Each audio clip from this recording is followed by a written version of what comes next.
Have you ever felt like something is missing in your life, like there's a gap between who you are and who you could be?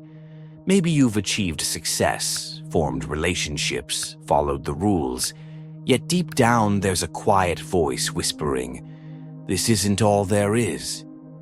What if I told you that the life you're living right now might not even be your own? That so much of what you call you, your beliefs, your identity, your desires, might be borrowed, shaped by others, and layered over your true self. But there's hope, that uneasy feeling, that inner voice. It's not a sign of something being wrong. It's a call to embark on the most profound journey you'll ever take, the journey toward individuation. Individuation is more than self-discovery. It's the process of becoming whole, of shedding what doesn't belong to you and integrating all the pieces of your true self. It's the difference between existing and living authentically. Now here's the question. Are you ready to face what lies beneath the surface? Because this isn't a journey for the faint-hearted. It's not about self-improvement or fixing what's broken. It's about peeling away illusions, confronting the shadowy parts of yourself, and stepping into your full power. Today, we'll explore individuation through the eyes of two giants, Carl Jung, the father of analytical psychology, and Osho, the radical mystic. Their approaches may seem worlds apart, but together they hold the key to unlocking the mystery of who you truly are. Stay with me for the next couple of minutes, and you'll not only understand what individuation is, but also discover how to start your journey.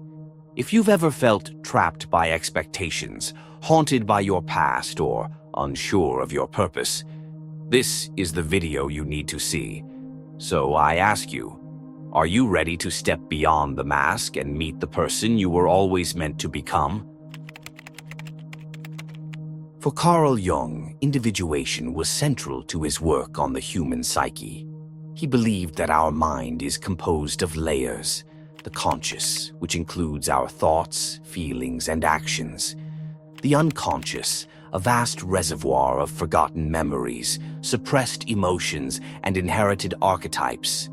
Jung said, "Until you make the unconscious conscious, it will direct your life and you will call it fate." Imagine this. You're navigating life, making decisions, pursuing relationships. But beneath the surface, hidden fears or desires influence your actions.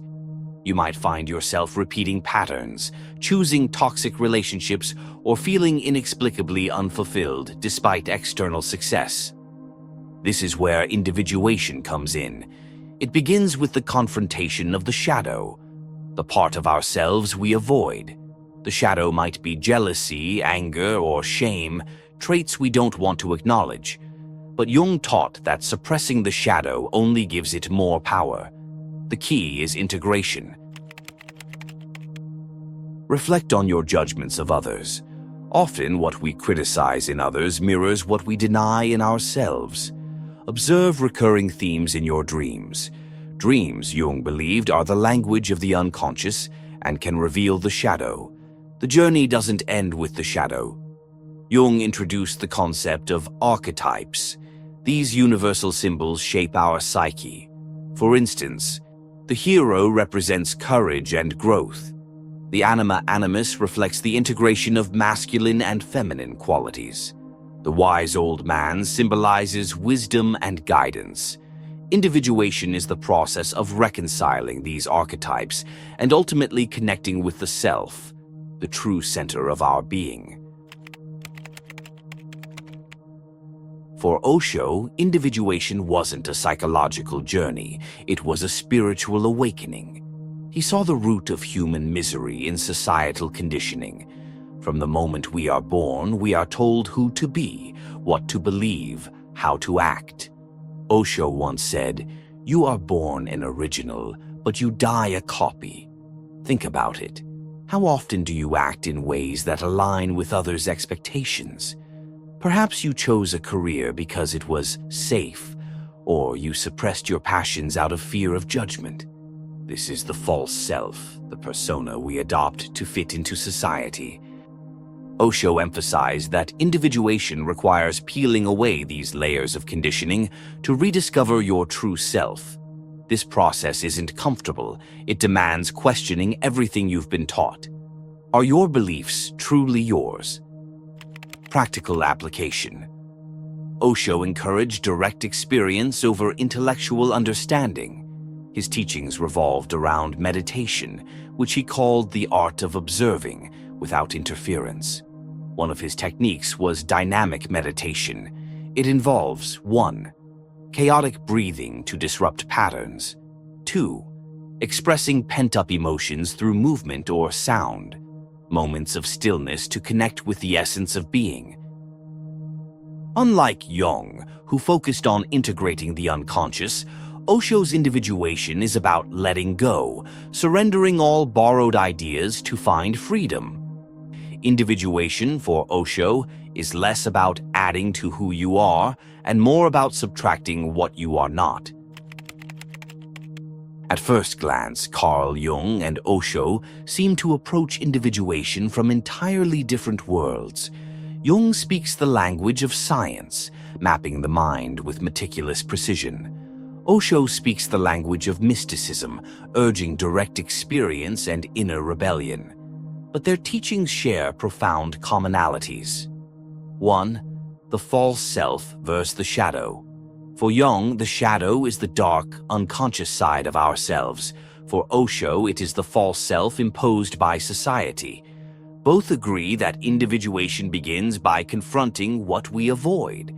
Whether it's the shadow or societal conditioning, the goal is the same: to uncover the truth beneath the illusion. 2. Self-awareness as the key.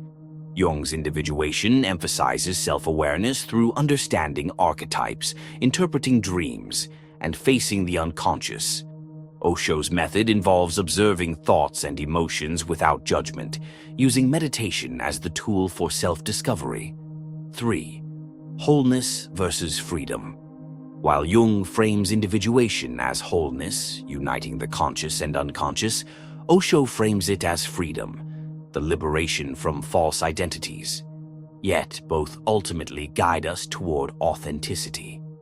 The integration of their ideas offers a powerful approach. Start with Jung's reflective tools to understand yourself, then use Osho's meditative practices to experience your authentic being.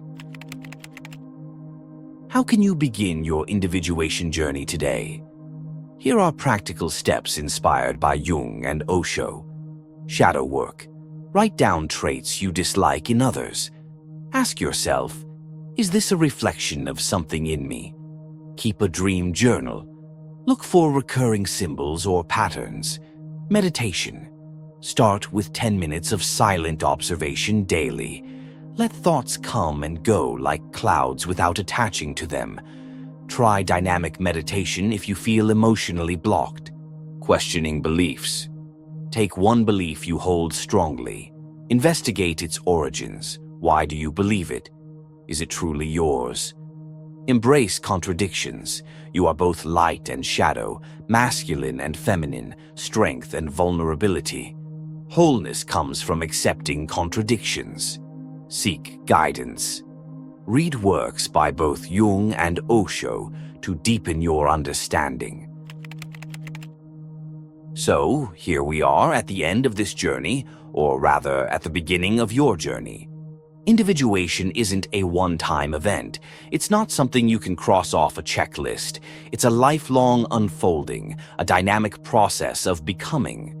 Each step reveals new layers of yourself, new shadows to integrate, new truths to embody. Carl Jung reminds us of the immense depth within each of us. The privilege of a lifetime is to become who you truly are. This means facing not only your light, but also your darkness. It means looking at the parts of yourself you've hidden away, the fears, the insecurities, the failures, and accepting them as integral to your wholeness.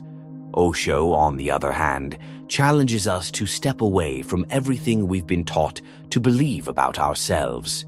He says, "The moment you accept yourself, you become beautiful.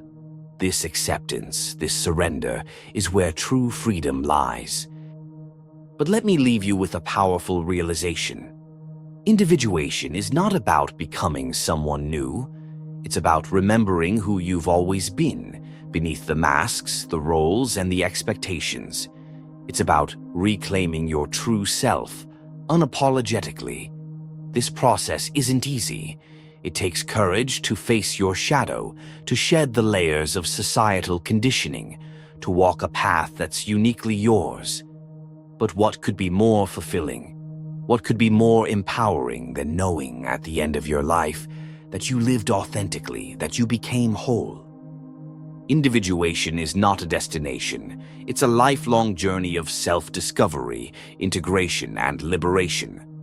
Carl Jung reminds us to face the depths of our unconscious, to map the psyche and find wholeness. Osho invites us to rebel against conditioning, to strip away the false self and awaken to freedom. Individuation asks us to confront our fears, question our beliefs, and embrace our authenticity. It's not easy, but it is transformative. So let me ask you, who are you beneath the layers of shadow and societal expectations? Are you ready to begin your journey toward individuation? Be yourself, everyone else is already taken. Oscar Wilde.